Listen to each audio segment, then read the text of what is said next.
न' सिङाव बेसे थाबावनो बालायलांथारबाय। बेखायनो बाहेरानि बार जानो ओंखारबोबाय जोङो लामायाव दसे बेरायहैनो। आगै मादै बिनानावफोर गोजा दसे लामायावनो बेरायग्लांसै। आंनि बिनानाव दुइसिन बियो। मबाइलाबो चार्जआनो गैला आंहा। दाख्लै बारहुंखा फैनायनिफ्रायनो गैया, कारेन्टआ दासिमबो फैया।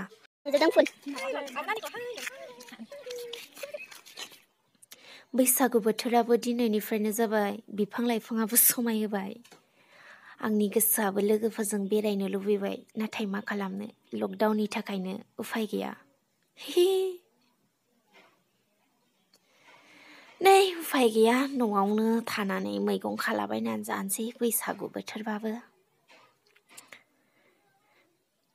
दखानावबो थांनो मोना, हाग्रानि मैगंफोरखौनो नागिरनानै जासाबनांसिगोन।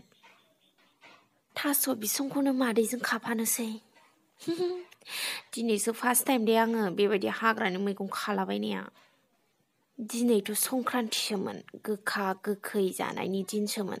नाथाय मा खालामनो, गोखा गोखैखौबो नागिरनो रोङासै। थास' बिसंसो खालाबायबाय। बेखौनो जासाबसै जोंहा बैसागु बोथोराव। रावनावबो थांनो मोनला, रावनावबो साहाबो मोनलोंहैनाय नंला, बेदरबो मोनजाहैनाय नंला। न'आवनो थानानै मैगं थाइगं खालाबायनानै जासाबसै। मैगंफ्रालाय नागिरलाबायबानो मोनो हाग्रा बंग्रा। नागिरनोसो बायोमोन अलसिया।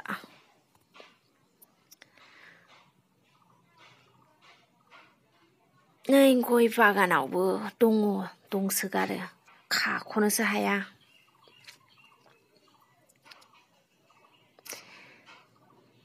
बेखौनो बैसागुनि नामाव जानोसै दे लोगोफोरजोंहा। मोनबाय नै एसे। बारा बुरजाबो गैखाया जोंहा। होथारबाय जोंहा नानिया मोसानाया। नै खानानै फैखांबाय जोङो, लामायावसो दङ दा ओरैनो। आंनि बिनानाव दुइसिन बियो, जि मोसादों नै अन्थावथावनो।